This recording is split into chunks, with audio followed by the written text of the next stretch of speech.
So typically, what I try to do in these videos is be like I don't know if I want to say the voice of reason, but just the most relatable Bills fan, the most realistic, maybe relatable Bills fan, a guy who clearly has an understanding of the team and football and things like that. Like I'm not flexing my knowledge over anybody. I just want you guys to like watch these and just be like, yeah, like that's kind of how I feel too. Like this guy makes a good point. That's really all. Like if I went back and watched like the 10 years of videos I've been doing this, I'd probably hate myself from like.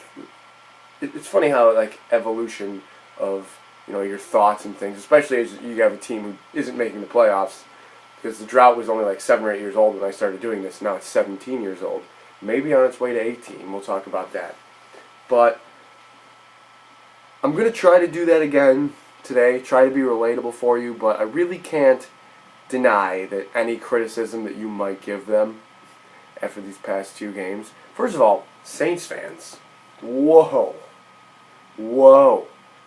I'm fine. Like coming on my last week's video, like which is one of my most watched videos ever. It's like they can't let it go. Like, granted, I talk a little bit of smack too when the Bills win and guys are talking smack in my comments, but like, holy moly. Like, they're making jokes about suicide, and like, no, I'm fine. I'm fine. The Bills are 5-4. They're technically still in the playoffs if the season ended today. Saints, I was giving you guys credit. You guys look like one of the best teams in the NFL. Maybe you and Philly, like, wow, good job. Good job. You didn't even have to use your Hall of Fame quarterback to beat the Bills. All you had to do was hand the ball off. Some of you guys said that. Said that, hey, we don't need to really throw the ball anymore. You're right. You're right. I thought I had a grip on the team. I thought the Bills would focus on the running backs and just sort of, get a general understanding of, having a general understanding of who the Saints target in the passing game, maybe be able to stop them. They couldn't stop anything. The Saints ran the ball on like something like 27, 25 consecutive plays and gained an absurd amount of yards. They had a 94, 95-yard, something like that, touchdown drive using all running plays. They called one pass at the end, and it was Drew Brees running it in.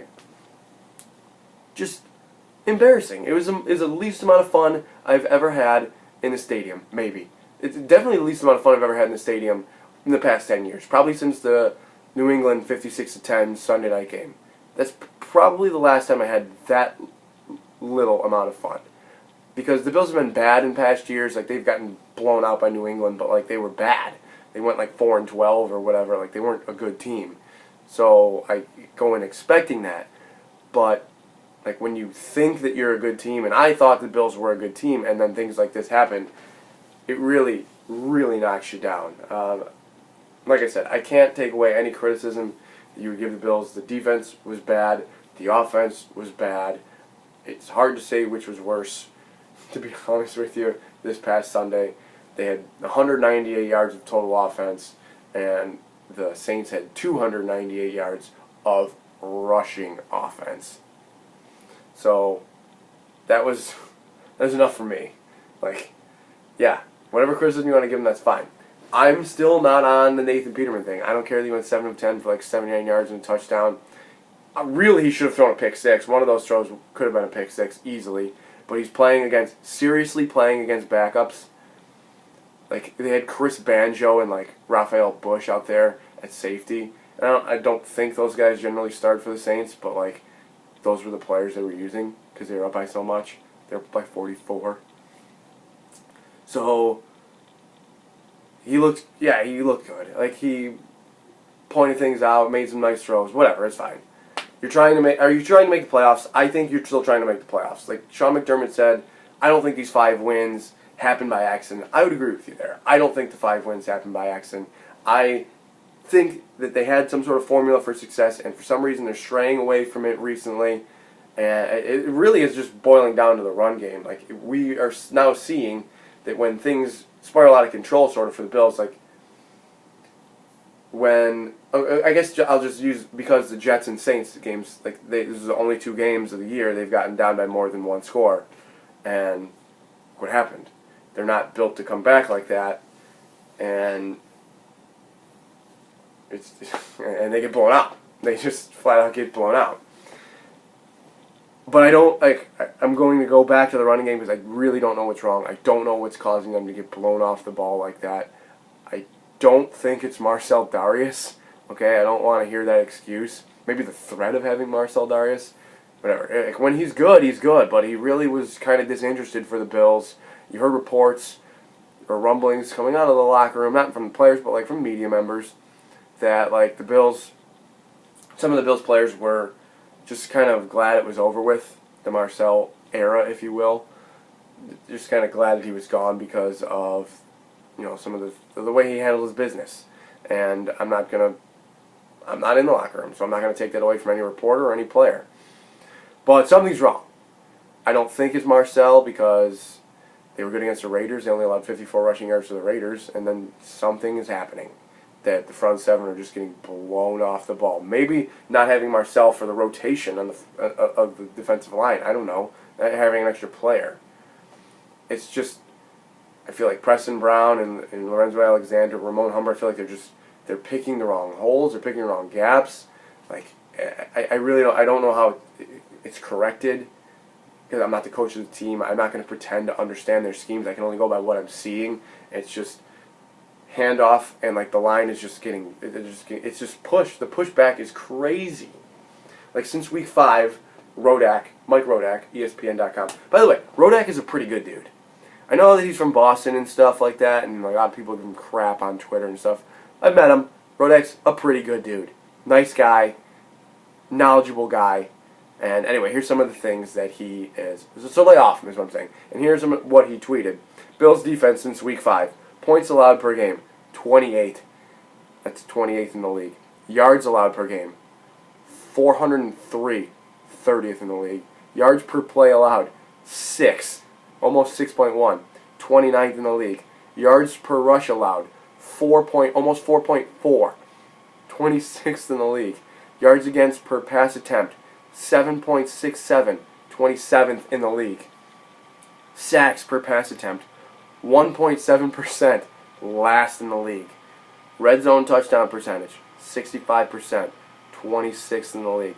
Third down defense, 43.5%, 25th in the league. QBR allowed, 68.4, 30th in the league. What's happening? Literally what is happening? Something happened between the Falcons game and the Bengals game where Andy Dalton just started slinging the ball over the yard. And like maybe we would have got blown out against the Bengals had it not been for A.J. Green turning the ball over like 3 times. And, you know, Jameis Winston with a hurt shoulder, he's so hurt that he can't even play anymore, still threw for 380 yards or 370 yards against the Bills or whatever he threw for. Derek Carr, they were good against Derek Carr. The weather might have played a factor there. They were pretty good against Josh McCown, but it wasn't necessary. They weren't too bad against Drew Brees, but it really just wasn't necessary because the run defense was so bad. So if it's not one thing, it's another for this Bills defense. I'm going to trust Sean McDermott to figure this out. Like I said in the beginning of the video, like, they're still 5-4. I'm not just sitting here spewing blind optimism. Really, guys, I'm not. They're still 5-4. Who is better than them definitively? It does sort of feel like the wheels are coming off. Does it feel like 2011? Sort of. But I'm really not interested in comparing like games, like their 10th game in 2011 versus their 10th game now. Like I don't care. There's like 2 players from that team, Wood and Kyle Williams. Like I'm not interested. Like the Chargers are in front of them now. And they're behind him in the standings. So like take care of it. Go out there, take care of business. Miami, look at them on Monday Night Football. Terrible. You're really battling with Baltimore, it looks like. Maybe Oakland jumps back into it. Their schedule isn't great. And you got the tiebreaker with them. So really, you just got to tie them. Denver, you just got to tie. Cincinnati's 3-6. They're falling out of it. Like it's there for them.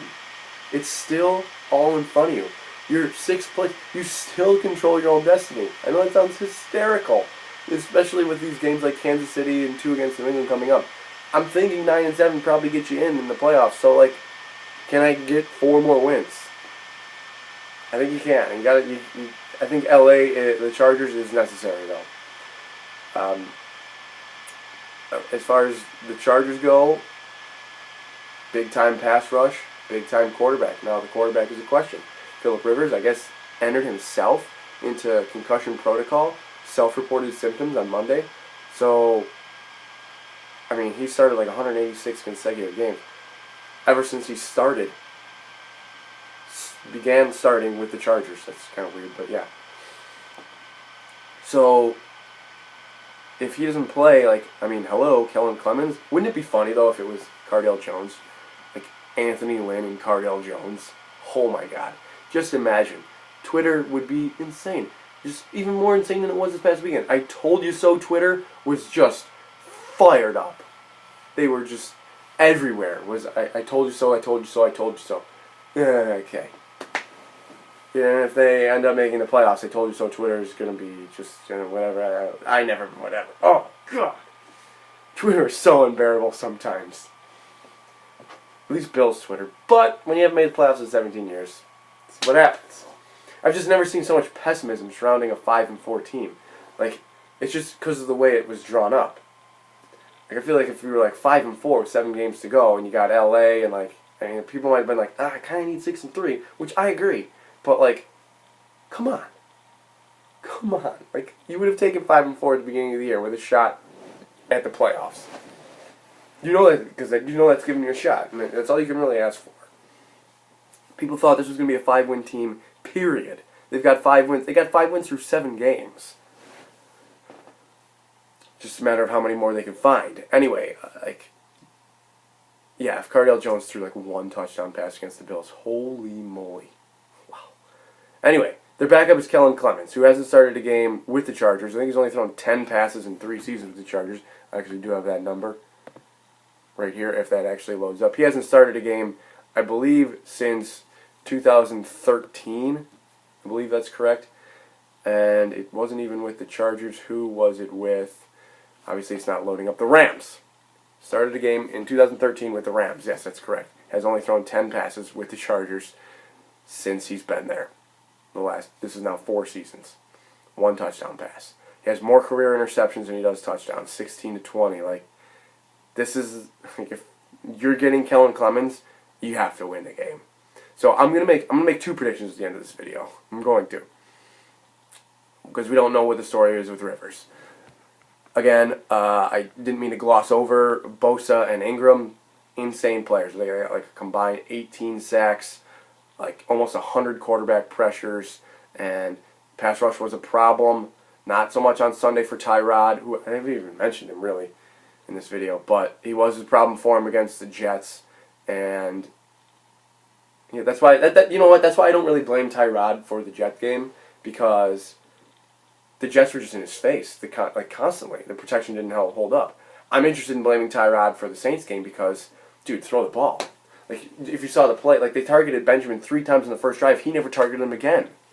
The Bills had like 9 possessions. They scored on the first one and the last one. Maybe 10 possessions. They scored on the first one and the last one. And on the 8 in between, they had 66 total yards. 66. Like 8 yards per possession. Over 8 possessions. Pathetic. Falls on Tyrod. I'm interested. You can blame Tyrod all you want for Sunday. You can. I'll listen to it. It's fine. But I'm still starting him. The Peterman thing, let it go. Like, for now. If the Bills end up being like 5-7, we'll talk about it. Anyway, the Chargers defense, like, and what's crazy about like Ingram is like, other than Brandon Mebane, the nose tackle, Ingram is like the old man on that defense. He's only 28 years old. They got a bunch of good players. They have Aday. Is it Jaleel Aday? I don't know. Maybe it's pronounced Aday. I'm sorry. Brown, the linebacker. Pollard, the linebacker. Trey Boston, who McDermott coached in Carolina. Obviously, Bosa is only 22. Casey Hayward's a good corner. Like, they're good. They've got a good young defense. And it's going to be a tough test for the Bills. So I'm going to make 2 picks going out on the road in the LA, the 30,000-seat stadium or whatever. If Rivers plays, Bills lose 30-22.